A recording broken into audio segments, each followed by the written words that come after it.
नमस्कार. होम मिनिस्टरमध्ये मी आदेश बांदेकर आपल्या सगळ्यांचं मनापासून स्वागत करतो. आज आपण सरगर निवास सेक्टर 7 वाशी नवी मुंबई या ठिकाणी आलेले आहोत आणि इथे राहणाऱ्या कविता संतोष सरगर या वहिनींना भेटणार आहोत. चला भेटूया सरगर कुटुंबाला.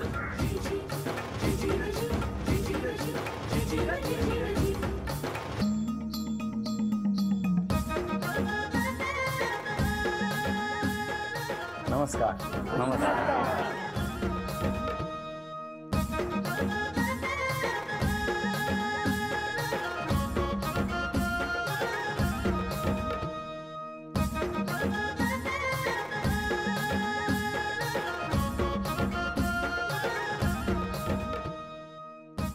या उखाणा. एका वर्षात महिने असतात 12, संतोष यांच्या नावात सामावला संसार सारा. अरे वा वा वा. पण ते आधी जेव्हा म्हणाल्या ना की एका महिन्यात नाही काय एका वर्षात महिने असतात 12, मी ऐकलं एका वर्षात वहिने असतात 12. घाबरलं, म्हटलं एवढ्या वहिन्यांना भेटतो तरी 12. बरं बरं, द्या ओळख करून द्या सगळ्यांची. ह्या माझ्या सासू, सासरे, नमस्कार, आई, वडील, नमस्कार, ननन, ननन, ननन, ननन, ननन, ननन, मोठी ननन, 2 नंबर 3 नंबर ननन, जाऊबाई, त्या नंदेच्या मुली, तिकडे बहीण, तिन्ही बहिणी आणि ते आमचे बाजूवाले, हे माझे दीर, दोन्ही भाऊ, हे माझे नंदेचे मिस्टर. नमस्कार. नमस्कार. हा सगळ्यांना नमस्कार. आणि आता सुरुवात करूया आजच्या गप्पा. आणि हे माझे मिस्टर. काय सांगता? मला वाटलं कुठेतरी बाहेर गेले. बरोबर. आणि हे आजी सासू. हो आजी. नमस्कार आजी. चला सुरुवात करूया आजच्या गप्पांना. तुम्ही सांगा बालपण कुठलं? माझं बालपण पनवेल मधलं. पनवेलमध्ये कळंबोली. कोण कोण होतं घरी? लहानपणी माझे आई, वडील, माझ्या 4 बहिणी, 1 भाऊ. मग बालपण कसं गेलं? बालपण मस्त. मस्त. शाळा कुठली? शाळा सुधागड एज्युकेशन सोसायटी. कुठे आली? पनवेल. कळंबोली. कळंबोली. तुमचं बालपण कुठलं? माझं वाशीचंच. इथेच? हो, माझा जन्म वाशीतच झालेला आहे. घरी कोण कोण? घरी आई, वडील, मोठा भाऊ आणि 3 बहिणी. आपण काय करता? मी BCom LLB आहे. ॲज अ लॉ प्रॅक्टिस करतो. आपण काय करता मग? मी स्टाफ नर्स आहे ठाणा सिव्हिलमध्ये. म्हणजे इंजेक्शन देतात? देतात ना. देतात. इंजेक्शन द्यावंच लागतं. नर्स म्हटल्यानंतर द्यायलाच पाहिजे. सगळी केअर घ्यायलाच पाहिजे. काय हो? हो देते, इंजेक्शन देते. मी पण घेतलं आहे एकदा इंजेक्शन. तुम्ही एकदा? हो. आठवड्यात एकदा? नाही, वर्षातून एकदा घेतलं होतं. ठीक आहे एकदाच ना. पण वहिनी इंजेक्शन एरवी पण देत असाल ना? नाही, रोज पेशंटला देते, बाकी कोणाला नाही. जाता कोणाला नाही. यांना काय रोज लस टोचता? नाही. तुमच्या दोघांची ओळख कशी? तुम्ही ते वाशीत, तुम्ही कळंबोलीत. हे आमच्या फॅमिली मेंबरमध्येच आहेत पहिल्यापासून. म्हणजे लहानपणापासून बघणं वगैरे आहे यांच्यामध्ये. कारण यांची मोठी बहीण ती माझी मोठी ननंदच आहे. छान. हां, मग त्यांच्यासोबत मी इकडे प्रोग्रामला वगैरे यायची. त्यांचं माहेर आहे म्हटलं, मी त्यांच्यासोबत यायची तिकडे नेहमी. कोणाबरोबर? माझ्या काकींसोबत. काकींबरोबर? हां, म्हणजे माझी मोठी ननंद. अच्छा, यायचे तुम्ही? हां. मग तर मग तेव्हा असंच ओळख वगैरे, गणपतीमध्ये वगैरे खेळ वगैरे असायचं. तुम्ही खेळ खेळायचे दोघे गणपती? हो, गणपतीमध्ये खेळायचो. हौजी वगैरे बरेच आमचे गेम असायचे, घरगुती गेम. बरोबर. आणि मग त्या गेम मध्ये मी असायचो, ती असायची, परत इतर नातेवाईक पण असायचे. हा गेम कधी साधला? तुमचं जे एम होतं ना ते कसं साध्य झालं? एम कविता, म्हणजे कविता आम्ही असायचो इकडे खेळताना. तर तिने माझी बायको. हा. कविता कोण? माझी मिसेस. अच्छा, तुमचं नाव कविता. अच्छा अच्छा. तुम्ही तिथे असायचे. मग काय झालं? मग काय, मला ना ते गेम वगैरे खेळायचे ना, तर मग मला असं आवडायचं की मला पण असं खेळता आलं पाहिजे वगैरे. मग 2 वेळा माझ्या काकींच्या फार्म हाऊसवरती वगैरे गेलेलो. तिथे पण आम्ही सगळे फॅमिली सोबत. तेव्हा काही मनात विचार नव्हता असा? हा, काही नव्हता विचार वगैरे. मग सगळे खेळ वगैरे खेळत मला असं अट्रॅक्ट वाटलं वेगळंच की असं आपण नेहमी असं खेळत हसत खेळत राहिलं पाहिजे असं. अच्छा अच्छा. मला वाटलं की ते खेळवायचे का? नाही, मी धावतो तू पकड वगैरे. नाही, ते त्यावेळेस क्लिक नाही झालं, पण नंतर असं. काय क्लिक झालं? की बाबा की असं मला पाहिजे असं खेळायला, म्हणजे किती चांगलं वाटतं. तुम्ही हट्ट केला बाबांकडे? नाही, खेळायला हेच पाहिजे. माझ्या वडिलांना तर अजून माहितीच नाही. आज सगळेजण पहिल्यांदा ऐकतायत. काय स्टोरी? काय पुढे काय झालं? मग तिने मला एकदा मेसेज केला होता. म्हणजे गणपतीचे आमचे प्रोग्राम झाले, नंतर फार्म हाऊसमध्ये ताईच्या आम्ही गेलो होतो. जस्ट फार्म हाऊस बघण्यासाठी वगैरे. मग त्याच्यानंतर तिने मला एकदा मेसेज केला आय लाईक यू म्हणून, आय लाईक यू म्हणून मला मेसेज केला. आणि मग त्याच्यानंतर आमच्या प्रोग्राममध्ये आम्ही भेटायचोच आणि भेटायचो. मग थोडंसं आता भेटणं तसं आम्हाला स्पेसिफिक कुठे बाहेर जायची गरज नाही लागली, कारण रिलेटिव्स होते आमचे. मग जाणं येणं पनवेल वाशी असं होतं. आणि मग तसं असं जास्त काय फिरायला आम्ही कुठे गेलो नाही. मी कधी विचारलं गेला होता वकील असून नको त्या प्रश्नांची उत्तर आधीच देत आहे तुम्ही. मी विचारलं का हो फिरायला जाता का म्हणून, गेला होता का? बरं आता सांगा कुठे कुठे गेला होता? कुठेच नाही फिरायला गेलो, घरामध्ये सगळं. इथे यांच्या घरामध्ये प्रोग्राम असायचे सारखे सारखे ना, काही काही काही. हो, मग तेव्हाच भेटायचं. पण मला सांगा असं कधी तुम्हाला वाटलं किंवा लागीरं झालं जी असा क्षण कुठला की तुम्हाला असं वाटलं की हा आपल्या आयुष्याचा जोडीदार होऊ शकतो? त्याच वेळेस म्हणजे फार्म हाऊसमध्ये हे झालं सगळं. त्याच्यानंतर मी म्हणजे असं अचानक वाटायला लागलं की 1 महिन्यामध्ये वगैरे की मी सारखी ना त्यांना कॉल करायची तर ते नुसतं बोलायचे वगैरे. मी माझ्या इकडून बोलतच नव्हती, 1-1 तास बोलायचे. नंतर तुम्ही का बोलायचे? मी बोलायचो म्हणजे मला ब्लँक बोलते वगैरे. समोरचा ऍक्च्युली मला फोन करून त्रास देतोय, म्हणजे इंटेन्शन मला माहित नव्हतं कोण मला फोन करते. बरोबर. ते म्हटलं समोरचं ऍटलीस्ट बिल मोठं आलं पाहिजे म्हणून मी गाणी गायचो. मला तसा वेळ मिळायचा कधी कधी. मी बरेच कुठली पिक्चरची गाणी म्हणजे म्हणजे माझा आवाज तसा इतका चांगला नाही. तुम्ही फोन लावा म्हणजे ते फोनवर नाही बोला. देखा है तुझे पहिली बार आणि बरेच असे गाणे गायचे. गाणं आहे का आरती आहे? ते मस्त बोलायचे. देखा है पहली बार साजन की आंखों में प्यार टट म्हणजे 1-1 तास मी तेच रिपीट करायचो. मी म्हटलं मला कोण समोर सांगत नाही कोण बोलतंय वगैरे, तर मी म्हटलं त्याला ह्यांना त्रास देण्यासाठी मी जास्तीत जास्त बोल. अंदाज आला नाही की ह्या करत असतील असा? म्हणजे एकदा मेसेज आल्यानंतर मला थोडासा डाऊट होता की कविताच असेल, पण समोर मी विचारतो बाबा कविता बोलते का, कोण बोलते का, तसा काय रिस्पॉन्स येत नव्हता. तर शाळेतच कविता आवडायची? शाळेमध्ये कविता म्हणजे तशी पुस्तकातली कविता आवडायची. तुम्ही जे गाणं म्हणाला देखा है पहली बार साजन की आंखों में प्यार, ते कधी दिसलं? ते म्हणजे तसं मला थोडंसं जाणवायचं. हो, तुम्हाला कधी दिसलं? मला ना हे असं वाटायचं की हे म्हणजे आहे, कारण हे ना कोर्टात यायचे तिकडे पनवेलला आणि मग घरी यायचे दुपारी जेवण्यासाठी तिकडे. मग माझी आत्याची मुलगी जी संगीत आहे ॲडव्होकेट आहे ते त्यांच्यासोबत यायचे. मग ते असं 3-4 वेळा झालं ना की निमित्त काढून येतात, तर मला असं वाटलं हे रिप्लाय नाही देत आहेत पण येत आहेत घरी, तर काहीतरी असणार असं. तसंच होतं का? हा, मग थोडं तसं असायचं. पण मला त्यांनी 5-6 महिने तर काहीच बोलले नाहीत. हा, नंतर मग गावी गेलो आम्ही ना, माझ्या आत्याच्या मुलीचं जिच्या सोबत. गाव? सांगली. सांगलीला गेले. मग तिथे काय झालं? तर तिथे लग्न होतं माझ्या आत्याच्या मुलीचं. मग तिकडे सगळं हे डान्स वगैरे झाले वगैरे. त्यावेळेस मी काय ह्यांना भावच देत नव्हती, कारण विसरून गेलेली हे सगळं. मग नंतर मग ह्यांचं 2 दिवसांनी हे लोक गेले परत, मी तिथेच होती. त्या लोकांनी ह्यांनी फोन केला की मला माझ्या घरातल्यांनी असं असं विचारलंय, तर मग तुला पण विचारतील आणि मी असं कधी कधी घरातल्यांसोबत वगैरे ड्रिंक वगैरे करतो, तर बघ तुझं उत्तर काय ते तू सांग असं. आणि त्यावेळेस माझे गावचे काका पण माझ्या बाजूला होते आणि कसं ते रेंज नसल्यामुळे मी तो स्पीकर ऑन केलेला, तर काकांनी पण ऐकलं की हे असे बोलतायत म्हणून. आजीनी ऐकलं. मग नंतर काय नाही कोण बोलतंय म्हटलं संतोष. म्हटले हां का असे बोलले आणि त्यांनी हे म्हणजे काय नाही हे करून घरातून मान्यता होती थोडक्यात. हा, मग घरातल्यांनीच ठरवलं आमचं लग्न. घरातल्याला कोणाला आयडियाच नाहीये. पण आधी तुम्ही ठरवलं ना? हो ना. पण मला सांगा तुमच्या मनात होतं ना? होतं तर होतं, तुमच्याही मनात होतं ना? पण मला सांगा या दरम्यानच्या काळात आय लाईक यू असा मेसेज पाठवल्यानंतर त्यांनी उत्तर न देता एखाद्या दिवशी जर तेच लग्नाची पत्रिका घेऊन घरी आले असते तर तुमची प्रतिक्रिया काय असती? तर काय सॅडनेस. स्वतः इंजेक्शन घेतलं? नाही एवढी वेळ कशाला येऊ दे. एकदम अरे रे क्या हुआ तेरा वादा. मग कुठलं गाणं गायले असते? नसतं गाणं बोलली. पण मला सांगा तुमच्या दोघांपैकी कोणाचं जास्त त्यावेळेला प्रेम होतं असं वाटतं? मला माझं वाटतं तिचं जास्तच होतं. त्यांनी सुरुवात केली. हो की नाही? तुम्ही फक्त पनवेलला जेवण्यापुरती. पण काय कसा आहे स्वभाव त्यांचा? मस्त आहे. जरासे रागीट आहेत. हो, म्हणजे थोडंसं काय झालं की लगेच राग येतो त्यांना. अरे बस. होईल होईल, कमी होईल हळूहळू. बस तेवढंच. आणि यांचा स्वभाव? यांचा स्वभाव पण रागीटच आहे. खरं आहे.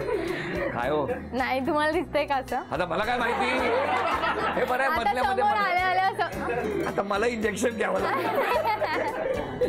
नाही पण मला सांगा, किती वर्ष झाली लग्नाला? 4 वर्ष. लग्न झालं म्हणजे ती तारीख किती?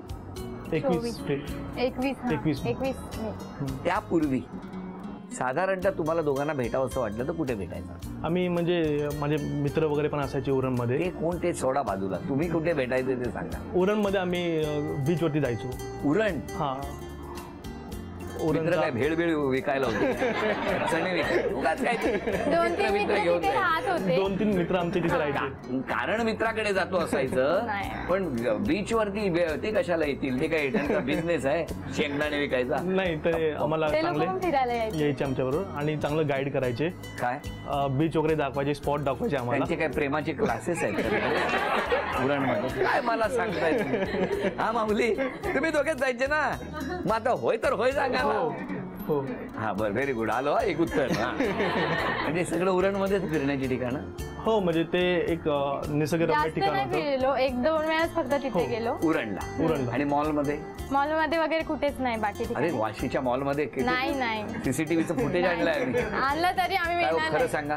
नाही, मॉलमध्ये वकील कधी खोटं बोलत नाही. बोला लवकर. हो, मॉलमध्ये तिने कधी हट्ट नाही केला आणि मी पण नाही केला. म्हटलं की काहीतरी गिफ्ट वगैरे मागायची तर वाचलो. पण नाही मागा तर उरण ठीक आहे. उरणचं निसर्गरम्य ठिकाणी आपण जाऊ. Very good. म्हणजे उरण हे तुमचं प्रेमाचं मुख्य ठिकाण? हो ना. Very good. छान. पण आता बरं वाटतंय की नाही? छान, एकदम बरं. हा, त्यांची आता अवस्था कोर्टात उभी आहे तशीच झाली.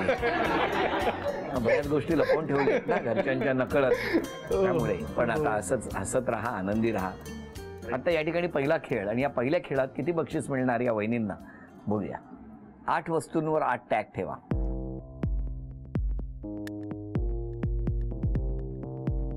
चार संधी आहेत. 4 संधीमध्ये 1 रुपया मिळाला तर त्या 4 वस्तू त्यांच्या होणार. तेव्हा आता बघूया काय होणार. 5 रुपये. आता आणखी 3 संधी शिल्लक आहेत.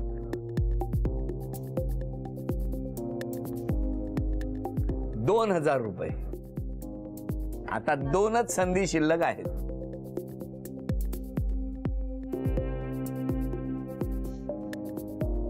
500 रुपये.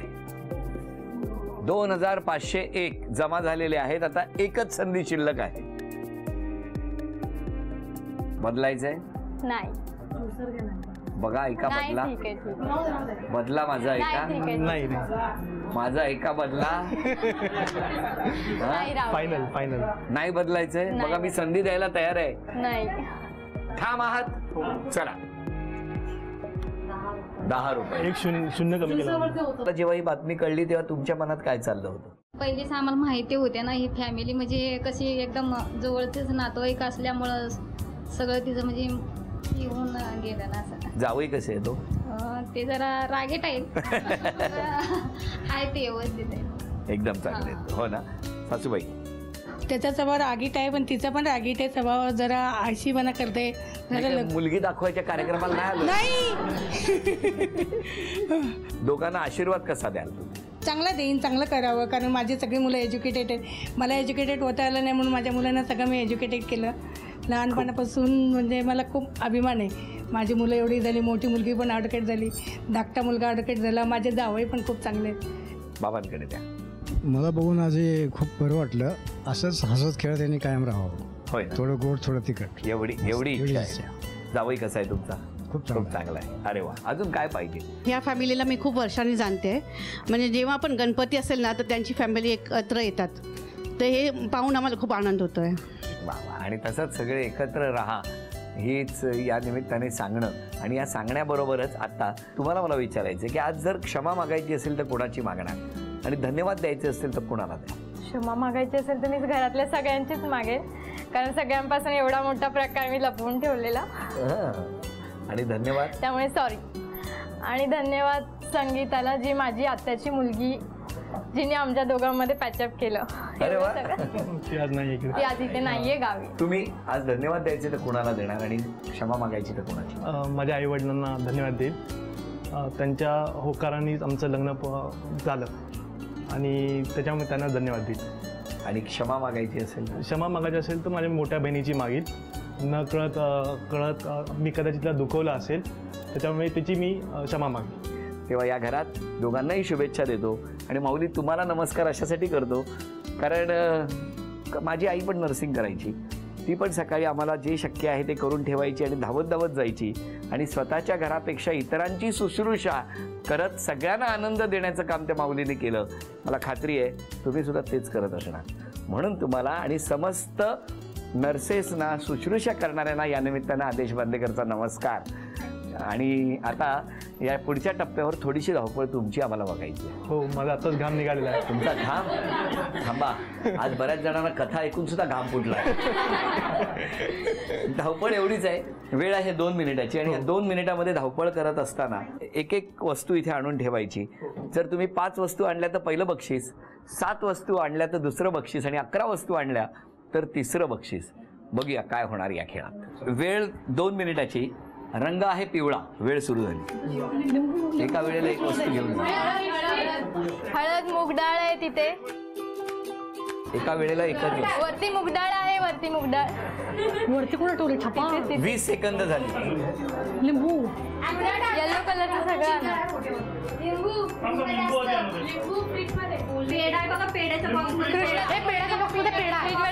पेड्याचा बॉक्स. कृष्णाची मूर्ती. फ्रीज वरती कृष्णाची मूर्ती. अरे वरती केळ आहे. वरती केळ आहे. 50 सेकंद झाली. लवकर लवकर. 1 मिनिट पूर्ण झालं. आमटी ते आणा ना, ते फुलदाणी. ही फुलदाणी पण चालेल. 40 सेकंद राहिली. लवकर. फुलदाणी घ्या ना. फुलदाणी घ्या. फुलदाणी. पिवळा काय कपडा असेल तर आतमध्ये जा. 20. आतमध्ये जा. आतमध्ये लिंबू नाही सापडणार. आतमध्ये जा. हा, जा आतमध्ये. 10 9 आतमध्ये 8 7 6 5 4 3 2 1. वेळ संपली.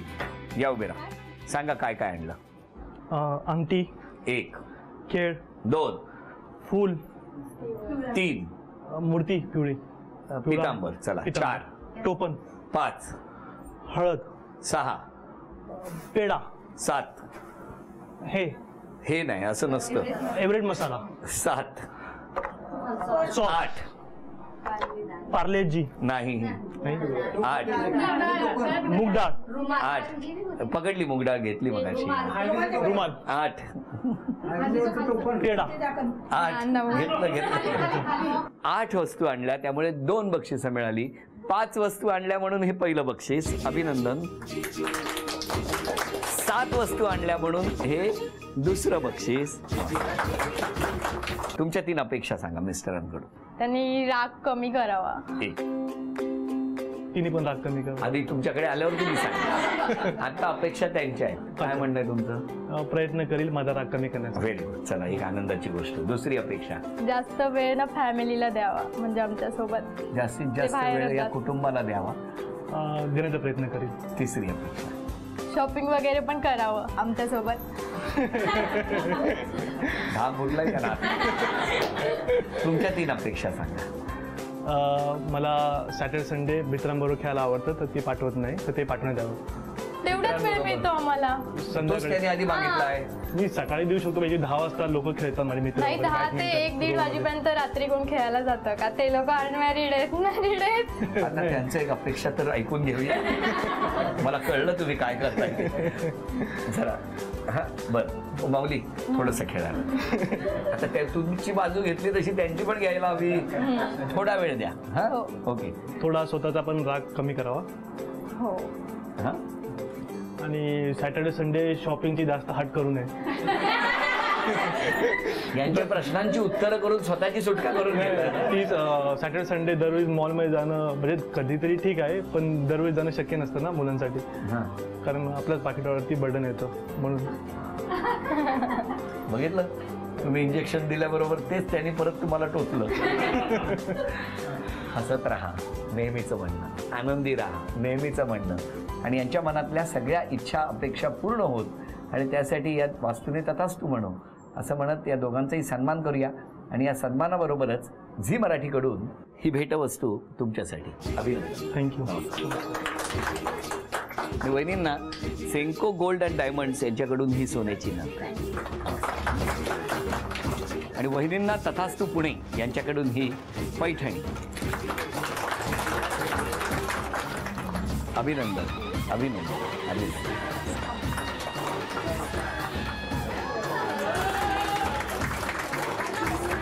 आजचा भाग इथेच संपतो आहे. पुन्हा भेटूया अशीच एक पैठणी घेऊन होम मिनिस्टरच्याच पुढच्या भागात. नमस्कार.